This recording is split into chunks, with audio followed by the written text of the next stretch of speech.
aura sur le porte-bagages Peter Sagan, qui s'en méfie. Il compte tous les points, Peter Sagan. Il a les barèmes en tête.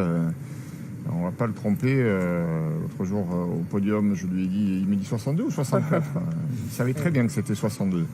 Mais lundi, d'ailleurs, Michael Matthews a essayé de partir dans l'échappée. Et tout de suite, derrière, eh bien, il y avait Peter Sagan qui a pris la roue, évidemment.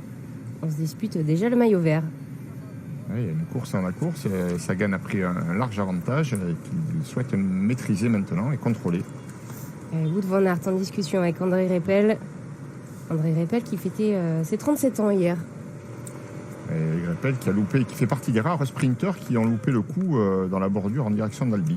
Lui, Groenewegen, Christophe, tous les autres étaient devant.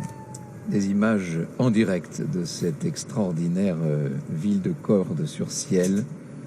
Je me rappelle la première fois que j'ai découvert cette sorte de Mont Saint-Michel terrestre, j'avais 10 ans, et ça n'a pas contribué pour rien à ma passion du patrimoine, pour tout vous dire. J'avais été complètement ébloui par cette ville.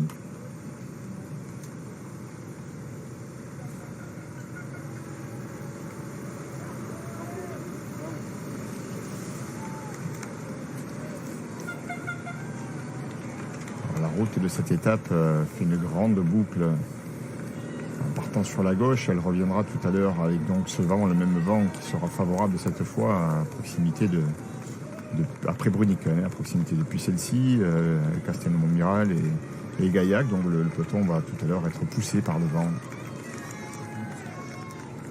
C'est une boucle vers le nord-ouest d'Albi, c'est-à-dire que nous affleurons, là, nous côtoyons le sud du Quercy.